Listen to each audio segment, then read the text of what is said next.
Hey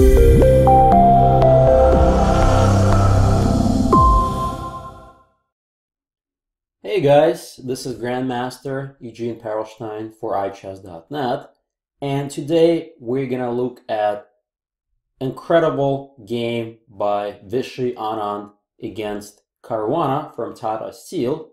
But before we jump into this game, I want to really bring your attention to the fact that Vishy is already 48 years old. By modern standards, he's way too old, like a dinosaur for chess, but he still performs remarkably well. He's actually the current world rapid chess champion, and with this game, he absolutely crushes Caruana, who is definitely a top 5 player in the world, a super GM in his own right.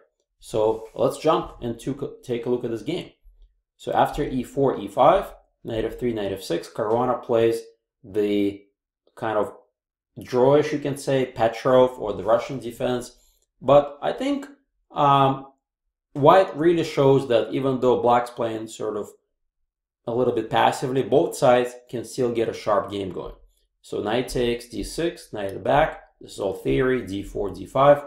So the symmetry looks well like the game is going to end in a draw, but because the positional factors such as this knight could be attacked and it's white's turn, we can still try to play for advantage. And I like how Vishy plays here. Bishop d3, bishop d6, castles, castle, and c4. This is the key move. That's how you play for the advantage. Obviously, pawn cannot take because knight's under attack. Now the big threat is c takes d5, and again knight's under attack. So that pretty much prompts a defensive reply, c6, which in turn takes some key squares away from the knight. So both players were going for this position. This is all home preparation. Queen c2, another pressure on the e4 knight, and indirect pressure x-raying that h7 pawn. I really like that move.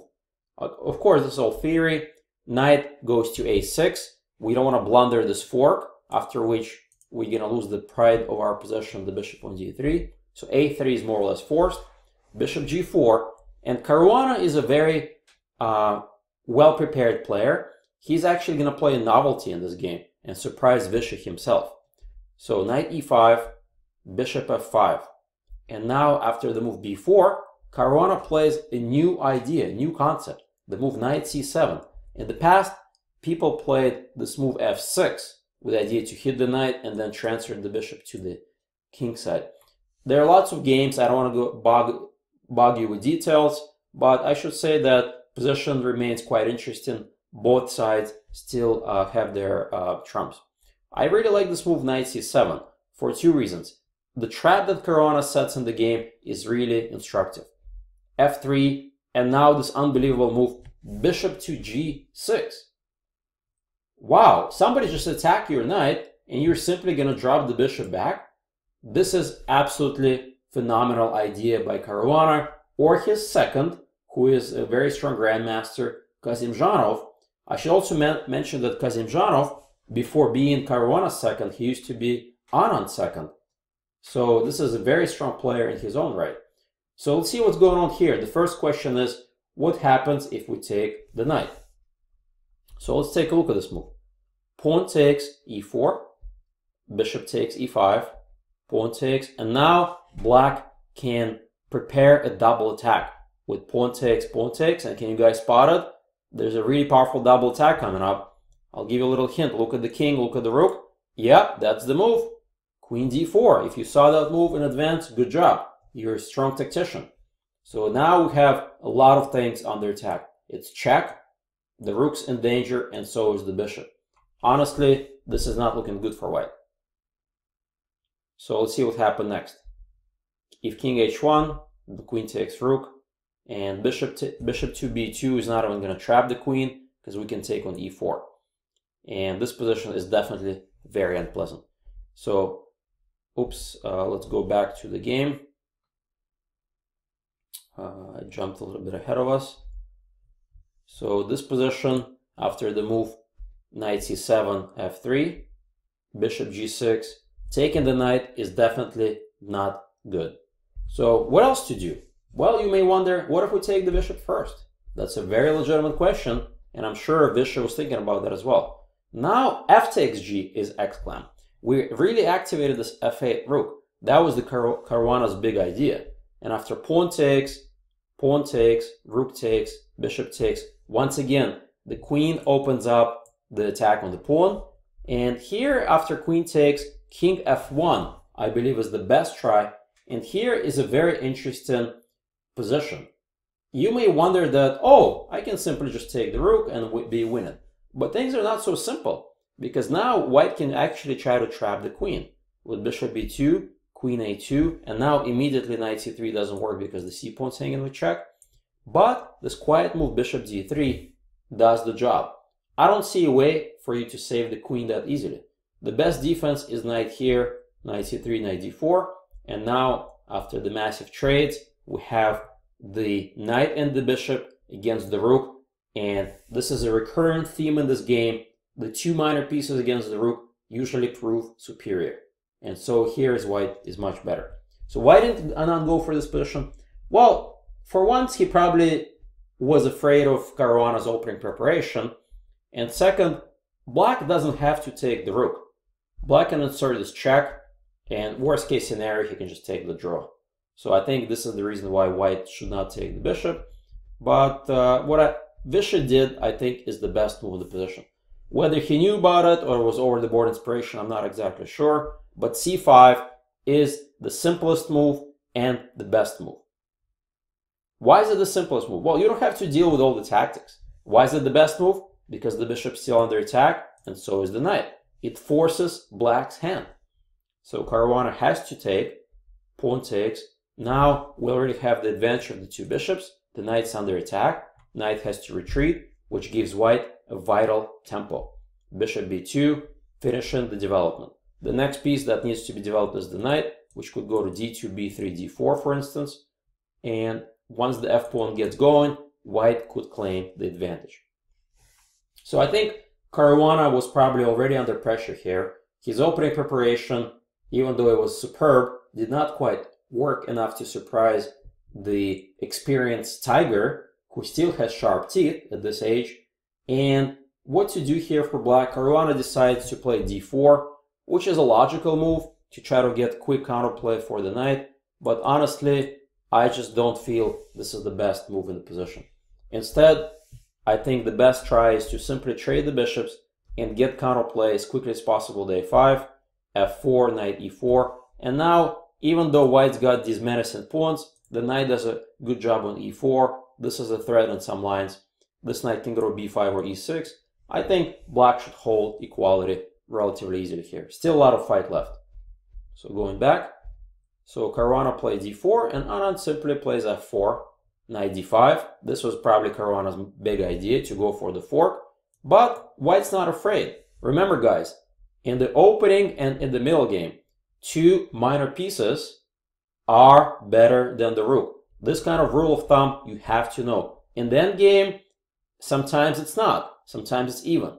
Most of the time it is better than the rook, but when the rook is really wide open and has a lot of attacking options, it may not be. But in the opening and in the middle game, when the rooks are not as active like they are here, two minors are usually better. So after pawn takes, knight e3, queen d2, bishop takes, queen takes, knight takes f1, king takes f1, queen takes g5. Here we have reached a very interesting position. So Caruana was putting his money on the fact that these guys are not quite in the game yet. The rooks could easily join the party, or this guy can come over. The pawn's under attack, and maybe, just maybe, black has enough counterplay. But I believe that Vishy saw deeper than that, or maybe his evaluation was much stronger. So let's see what white plays next. Simply knight d2. Knight's got a very good square on f3. This pawn is doomed anyways. So black really has to take the pawn. Knight f3, queen h5, queen takes d4, threatening mate, and now f6. Finally, we have some stable position here that we can try to focus on and evaluate. So we have a classic case of two minors against the rook and pawn. Who is better, guys?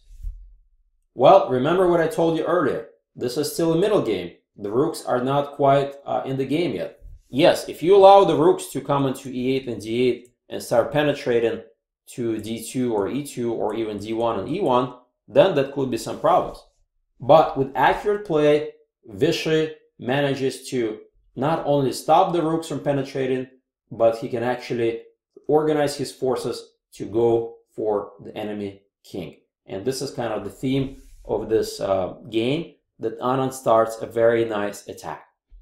Check, forcing the king into the corner. Bishop c1, the beginning of beautiful redirection. Where is the bishop going?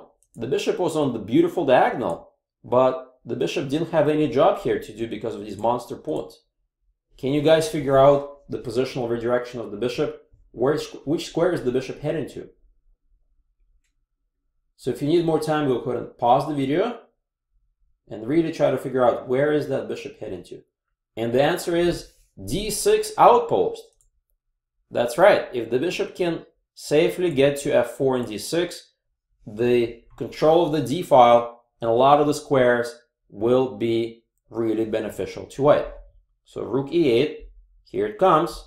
a5, doesn't matter. Here comes the bishop. Pawn takes. So what? Big deal. We can take with the queen. Yes, the argument as you broke up these pawns, potential weaknesses. In reality, though, the bishop and these pawns protect each other. This kind of synergy is extremely important.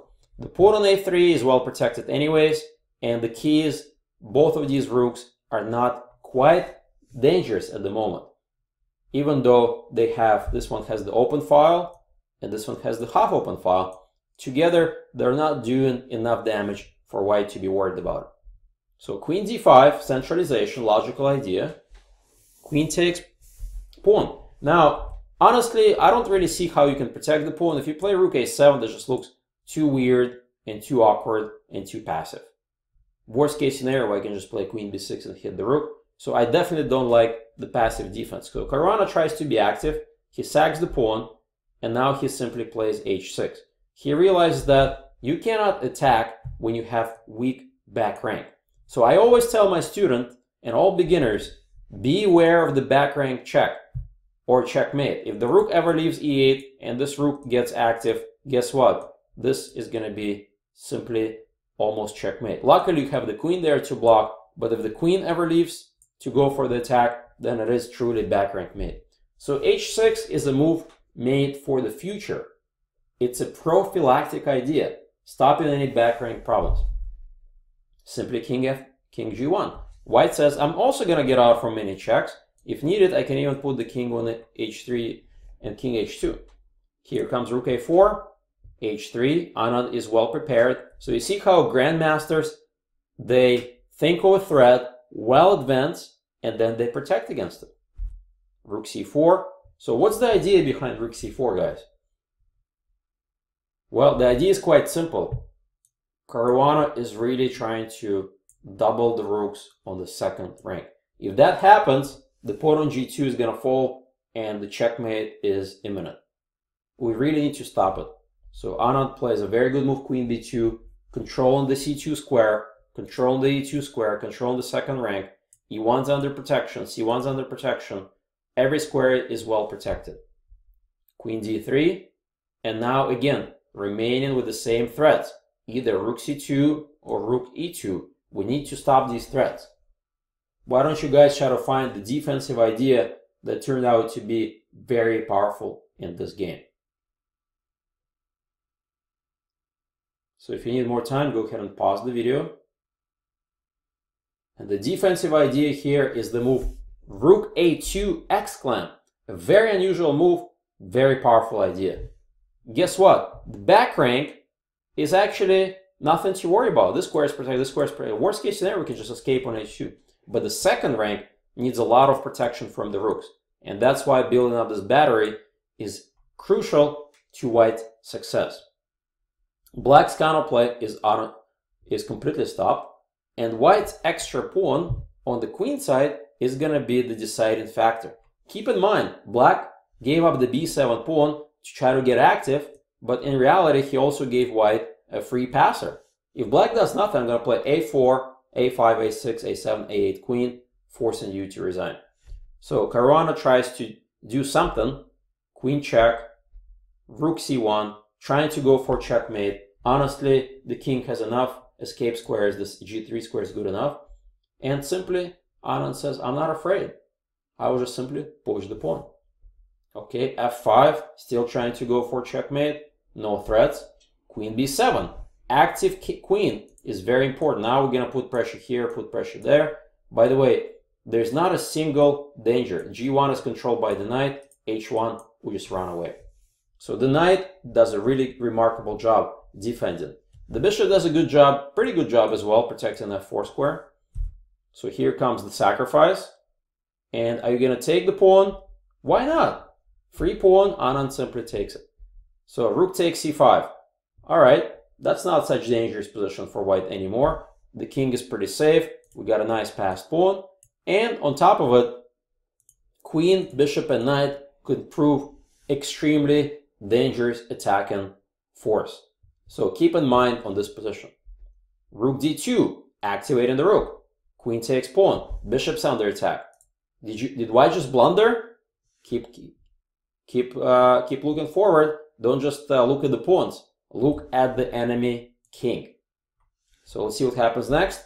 Queen f7. It turns out that black is utterly lost. Rook's under attack. Uh-oh, big deal. Rook g8. Caruana defends and thinks maybe he's out of the woods. But no, now we have every single piece attacking. And unfortunately for black, not enough defensive resources. The queen is in total no man's land. This is really only one defender. This rook cannot really defend that much. Position is utterly lost. So here's a question for everybody. How can white continue his attack? The answer is quite simple. Throw all your pieces over the king. Bishop e5, exclam. Total paralysis. This pawn is pinned. We just simply want to play rook d6 and take. And guess what? We're not afraid of black's next move. Caruana played queen c4 thinking that, your queen's under attack. I really love the trade. By the way, if trade happens, it's going to be quite difficult for white to win. I think it's just a draw. So white nevertheless totally ignores it.